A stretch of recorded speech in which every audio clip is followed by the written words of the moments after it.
Hello friends, I welcome to the Nitya English lab. Friends, ये book app की series चल रही है। इसमें हम प्रीवियस ईयर के आए हुए सभी सिनोनिम्स वर्ड को डिस्कस कर रहे हैं जो आपके बोर्ड एग्जाम में बहुत ज़्यादा पूछे गए हैं। तो चलिए शुरू करते हैं। आज का फर्स्ट वर्ड है हाइड। हाइड एक वर्ब है, इसका मतलब छिपना या छिपाना। अगर इसके सिनोनिम्स वर्ड की बात करें, इसका सिनोनिम्स वर्ड हो जाएगा कंसील, सीक्रेट, कैश। कंसील का मतलब हो जाएगा छिपना, ओके। सीक्रेट का मतलब हो जाएगा रहस्य या कोई चीज़ छिपाना। कैश, कैसे कैसा चहेता वर्ड है जो आप लोगों को जो है, अगर आप लोग एंड्रॉयड फ़ोन या मोबाइल चलाते होंगे तो उसमें एक फंक्शन दिया रहता है, एक फ़ाइल दी रहती है जिसमें उसका नाम होता है कैश मेमोरी। तो कैश मेमोरी का फंक्शन होता है, अगर आप कोई चीज़ छिपाना चाहते हैं, अगर आप कोई फोल्डर वगैरह छिपाना चाहते हैं तो उसको आप जो है कैश मेमोरी में रख लेते हैं, ओके। अब सीक्रेट का मतलब यही हो जाएगा कि किसी गुप्त स्थान पर कुछ छिपाना, ओके। अंडरस्टूड। अब देखिए नेक्स्ट वर्ड आपका दिया है लीगल। लीगल एक एडजेक्टिव है, इसका मतलब था कानूनी या कानून विषयक। अगर इसके सिनोनिम्स वर्ड की बात करें, इसका सिनोनिम्स वर्ड हो जाएगा लॉफुल, लेजिटिमेट, वैलिड। लॉफुल मतलब जिसमें कानून के तहत चीज़ें होंगी, ओके, तो उसको बोला जाएगा लॉफुल या कानूनी। लेजिटिमेट का मतलब वही हो जाएगा कानूनी, ओके, या कानून विषयक। अब देखिए यहाँ पर दिया है नेक्स्ट वर्ड आपका दिया है वैलिड। वैलिड का मतलब होता है कोई चीज़ एक निश्चित टाइम तक क्या हो, मतलब वैलिड हो, ओके।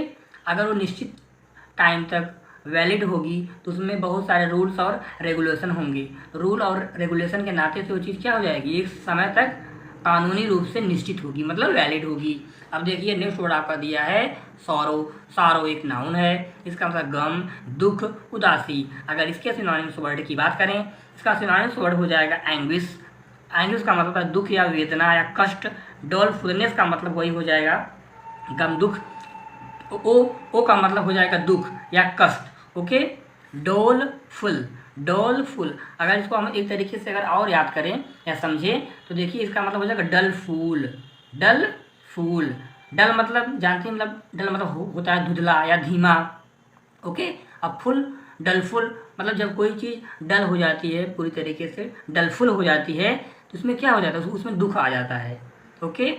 डल फूल, फूल, फूल का मतलब फ्लावर। अगर आपका फ्लावर या फूल डल हो जाएगा, मुरझा जाएगा तो उसको हम डल फूल बोलेंगे। डल फूल मतलब वो क्या हो जाएगा, वो गम में हो जाएगा या दुख में हो जाएगा, जिसको हम डल फूल से भी याद कर सकते हैं, ओके फ्रेंड्स। अब चलिए देखते हैं, आपका नेक्स्ट वर्ड आपका दिया है प्रोमिनेंट। प्रोमिनेंट एक एडजेक्टिव है, इसका मतलब होता है जो आसानी से दिख सके या महत्वपूर्ण या प्रसिद्ध। अगर इसके सिनोनिम्स वर्ड की बात करें, इसका सिनोनिम्स वर्ड हो जाएगा आपका बोल्ड, इम्फैटिक, नोटिसिएबल, फेमस। इन सभी की मीनिंग क्या हो जाएगी, महत्वपूर्ण या प्रसिद्ध, फेमस, नोटिसिएबल जो आसानी से दिख सके, इम्फैटिक जो प्रभावशाली हो, जो बहुत आसानी से दिखे, ओके। अब देखिए, अब हम नेक्स्ट वर्ड की बात करते हैं। नेक्स्ट आपका वर्ड दिया है कोवर्ड। कोवर्ड मतलब होता है एक, कोवर्ड एक नाउन है, इसका मतलब होता है डरपोक। अगर इसके सिनोनिम्स वर्ड की बात करें, इसका सिनोनिम्स वर्ड हो जाएगा Kraven, Duster, okay, Duster. Next आपका दिया है फंक। नेक्स्ट आपका दिया है टिमिड। टिमिड का मतलब होता है डरपोक, जो आपके बोर्ड एग्जाम में पूछा गया है, ओके।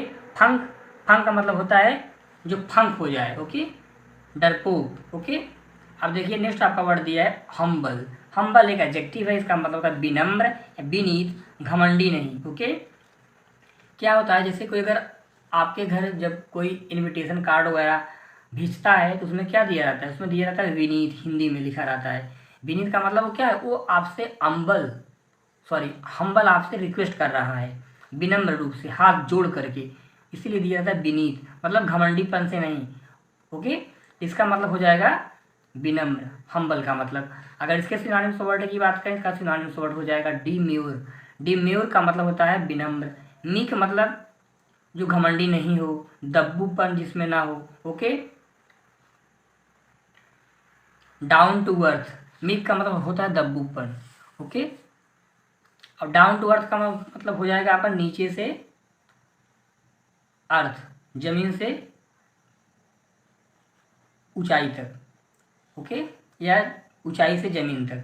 तो ये इसका मतलब हो जाएगा आपका विनम्र, जिसके अंदर मतलब क्या हो, विनम्रता हो, जो घमंडी नहीं हो, जो डाउन टू अर्थ हो, मतलब जो जमीन पर भी और नीचे, मतलब कि कहने का मतलब कि मतलब कभी वो अपने आप को बहुत ऊंचाई पर नहीं समझेगा। ओके, अब देखिए नेक्स्ट आपका वर्ड दिया है सबमिसिव। सबमिसिव का मतलब यही हो जाएगा विनम्र। ओके, अब देखिए नेक्स्ट वर्ड आपका दिया है फ्रीडम। फ्रीडम एक नाउन है। ओके, फ्रीडम आपका एक नाउन है।